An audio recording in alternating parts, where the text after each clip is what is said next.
Shalom. Hag Sameach, Lag Bomer Sameach. Welcome to Eretz Israel and the daily class of Rabbi Nachman. And we are in the middle of a very interesting place in Torah Bet on the pathway to God. We're all on the pathway to God one way or another, whether we want to or not, whether we're Jewish or not, whether we're religious or not, because everything comes from there, everything returns to there, one way or another. And so this might seem rather limited thinking, rather black and white, but actually it's very broad. It's very much more like a rainbow with all the colors, because it doesn't matter what we've been. What matters is today. Today is the only day that counts. Today is the only day that really has an impact on reality. And what will be tomorrow is a result of many decisions that have been made beforehand. But one of the interesting things on the path to God is what are called makshavot zarot, strange thoughts. Now, how is it that I'm saying here that the path to God is littered with strange thoughts? Because strange thoughts loosely defined means things that we'd rather not hear or see or think about when we're talking to our Creator in prayer. And that could also actually be true in any situation, whether you're praying or speaking to other people, whether in your job or in your home.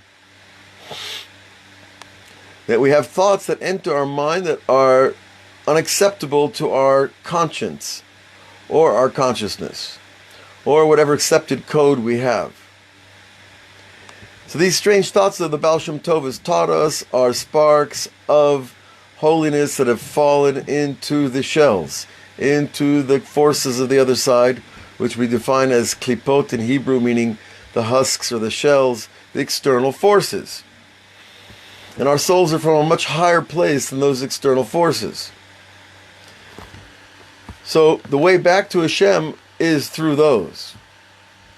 And the way to deal with them, we work on in Jewish meditation by letting them go. But taking note of them and paying attention to what content they have. Because the package is really what defines the spark itself.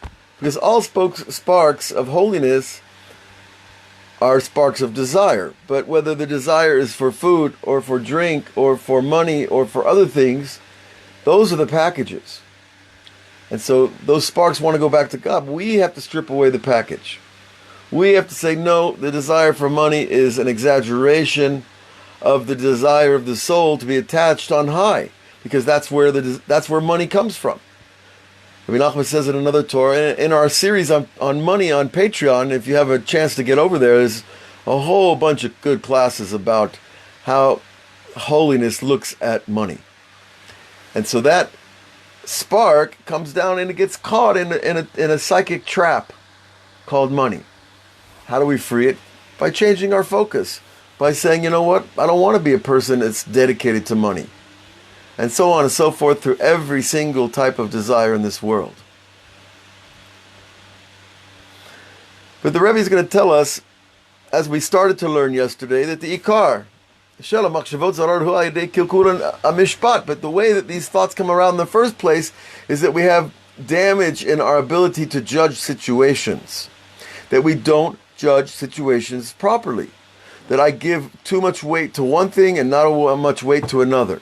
That I show favoritism in relationships, that I show bias in my approach to the world, that I don't know how to judge my own good versus my own not good, that I don't know how to look at the world.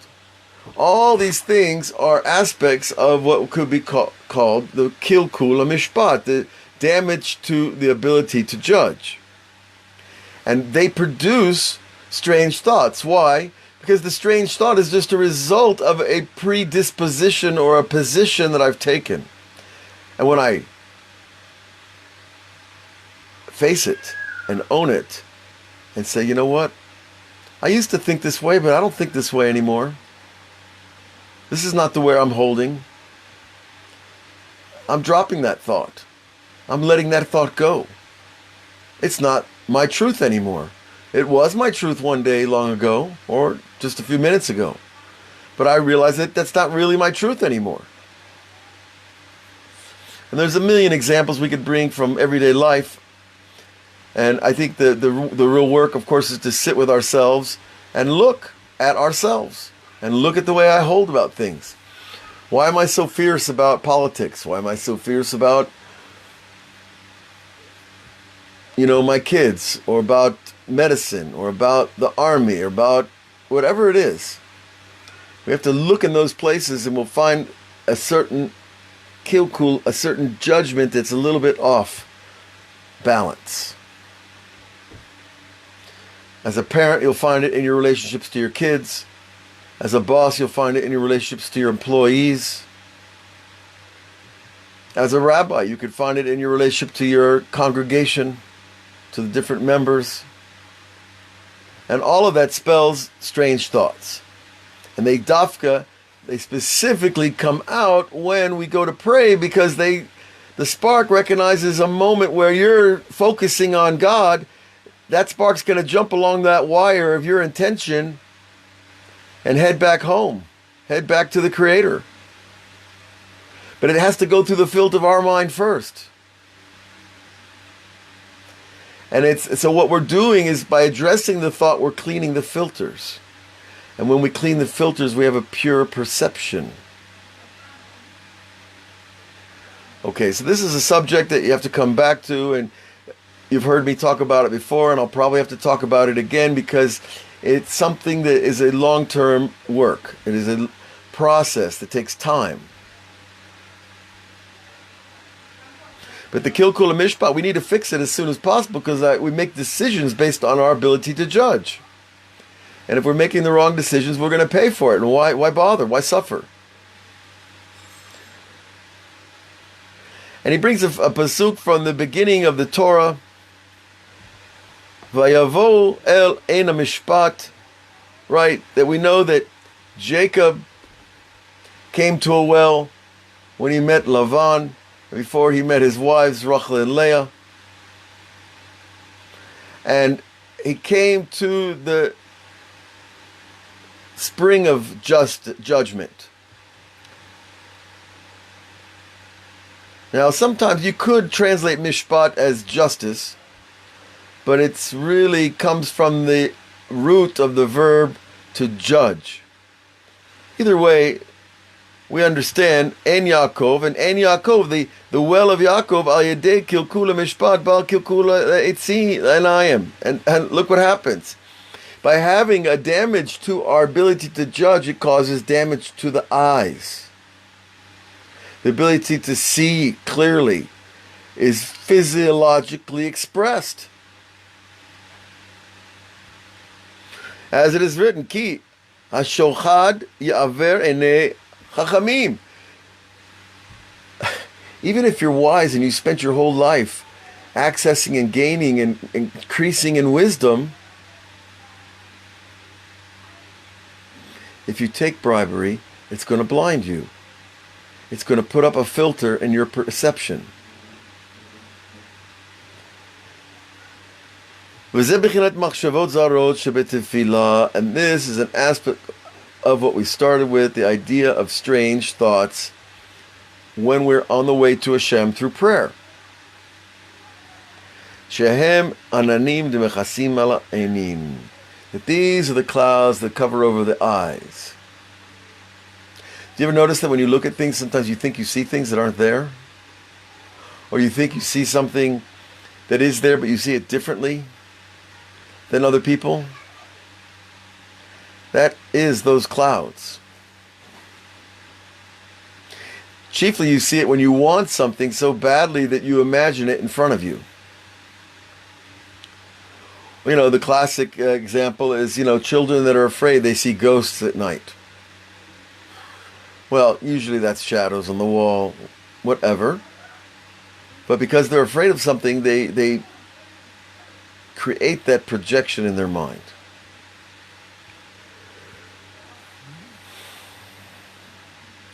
And he brings from Eicha another pasuk, Sakota ba'anan lach. I will cover you over in your cloud, or in a cloud to you.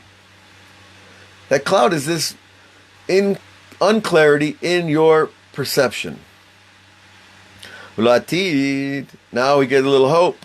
In the future, shitukan bechinat amishpat, when in the future the power of judgment is fixed. Now he's talking here in a general sense, not about just an individual, but an entire, the human race. Let's start with that, or the Jewish people. When there is this repair of judgment, as it says in Yeshayahu, Tzion b'mishpat tipadeh, that there will be judgment, justice in Zion, and that will bring redemption, to free the captive, or to free the mind from its fallen filters. Azai yitaber ananin mechasin, yitaver ananim demechasin ala eina, and then the clouds that have been covering the eyes will be moved away. Well, wouldn't that be nice? To have pure, clear vision. Vision of ourselves, vision of God, vision of the world. Without the clouds. Now, what's really important to note here, this is really good, that we are made to see clearly. Our natural state is to see clearly. It's the external world that's sending us those clouds. Now, maybe I invite them to me, and that's certainly what we've seen in our experience. But it's hopeful, and should give us a little bit of strength to know that actually we have clear vision inside that which is not clear. And he says, Ki ein ein ba'ain yir'u b'shuv Hashem Tzion, right? A famous verse, eye to eye we will see the return of God to Zion. Ubishvil zeh nekra Yosef ben Porat ale ayin.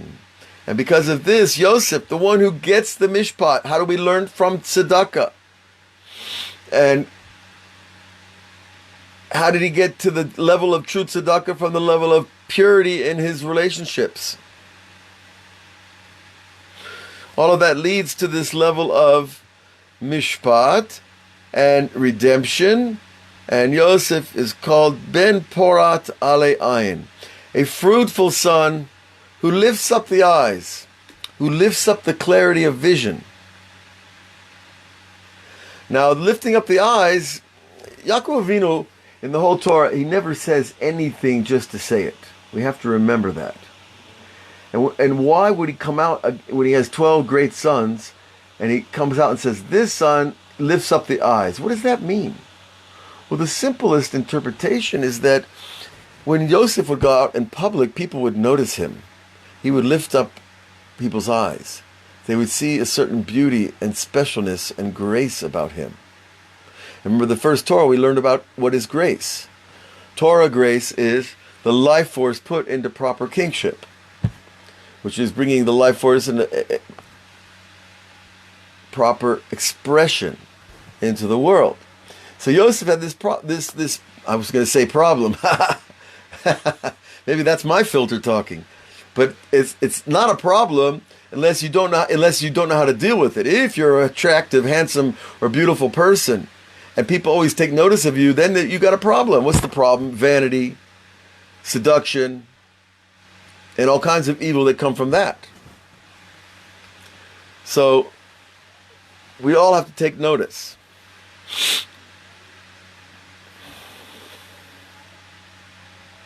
And Yosef was that example. All right, and certainly his life proved it out, what he had to be tested with. His brothers sold him into slavery. No doubt they tried funky things with him. He was put in prison with a bunch of Egyptian idol worshippers who knows what they were doing behind closed doors. And then he gets released from prison because of a miracle of Pharaoh's dream. And then his owner Well, the owner, actually, the story with the owner happened before. He was tested by the owner's wife. All these things are building and building, but Yosef is passing the tests. So when you see, when is God with you? Not when you don't have tests. That's a mistaken metaphysical position. That I don't want tests and I'll be fine. Oh, I didn't get tested. That must mean I'm good. I'm good with God. I didn't get tested this week. No, that's not true. How do you know you're good with God? Is when you pass the tests. When you stand up and you do the right thing. And so Yosef clearly was one of those people, and he became a world leader. He had the eyes.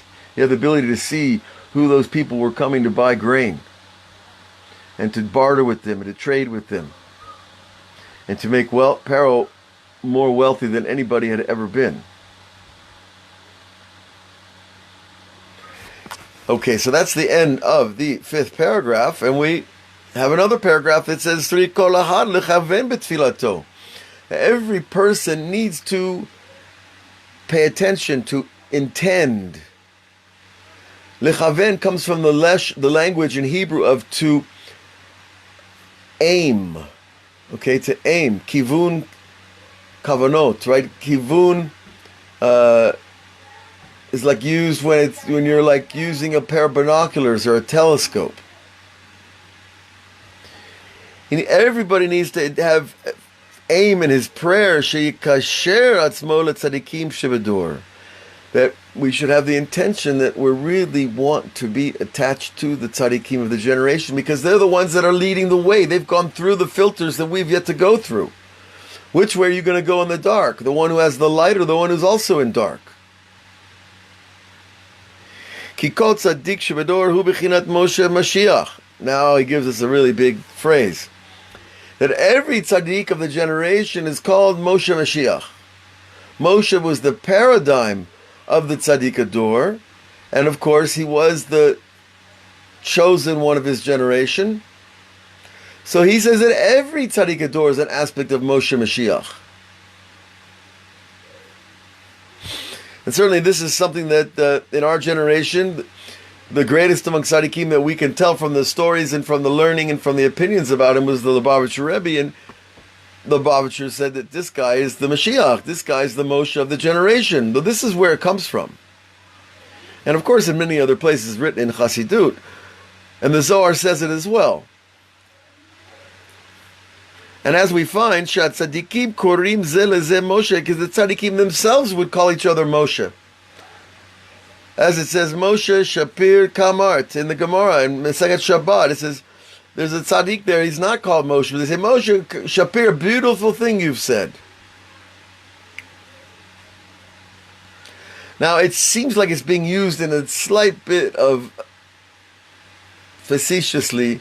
Moshe, you said a beautiful thing. Moshe, like when I go into the shuk, they say Saba, Saba. They don't know if I'm a grandfather. They just see the beard, right? But so it's just like a nickname, and the rabbis also use that kind of address, Moshe. But the Rebbe's really saying it's not just stam, it's not just meaningless. When they use that name, it's connecting the leader of the generation. Moshe is the bechinat Mashiach. He repeats the idea, Ad ki yavo Shiloh, and he tells us it's from ki until it comes from Shiloh. Or not from Shiloh, but Shiloh itself comes. Now what does that actually mean? You know, Shiloh was the town where the Mishkan rested for over 300 years. The tabernacle rested, and people would bring their sacrifices there. And you can go there today, and they have a whole archaeological dig commemorating that time before Jerusalem and before the Ark of the Covenant was put in Jerusalem. And he tells us Shiloh, it tells us Da Moshe Mashiach.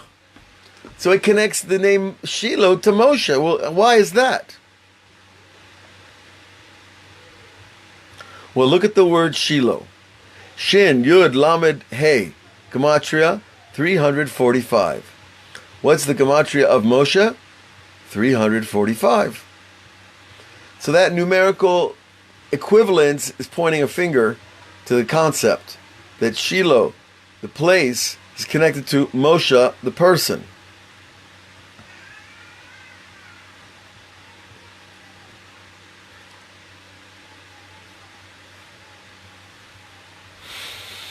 וכל תפילה ותפילה שכל אחד מתפלל הוא בחינת עבר השכינה. So now he tells us another idea, that every prayer that every Jew makes is called a limb, a living part of the divine presence. So it doesn't matter how big your prayer is, it doesn't matter how special you are. What matters is that you know this, and you believe in yourself, and you believe in your prayer, whether you're great or small, learned or otherwise. That you are a limb of the Shekhinah, and when you pray, you're giving life force to the Shekhinah. So that should give us enough inspiration to get back there and daven again. And that's where we're going to leave it for today, that we need to go out and pray more, and especially today on Lag BaOmer, the day of the soul of Rabbi Shimon Bar Yochai went up to heaven. Rabbi Shimon cleared a channel all the way up to the highest places in heaven. When a tzaddik dies, that's exactly what his soul does, because we're down here in the impurity. The soul of the tzaddik is like a rocket of purity, and it just cuts right through the atmosphere, returns to Gan Eden, and that day is a special day of blessing because he's made that opening. That portal's been opened. And so too every Lag BaOmer and every Yortzeit or Hilulah, every day of the passing of a righteous person is a day when that light travels from below to above. And that we want to get on that train, okay? So let's pray. God should help us all with everything we need. And we need to have praise before we ask for stuff. But we need to have faith before we even praise. That the one who loves you and created you wants to hear from you. God bless you. Hag Sameach. And we'll see you tomorrow. All the best.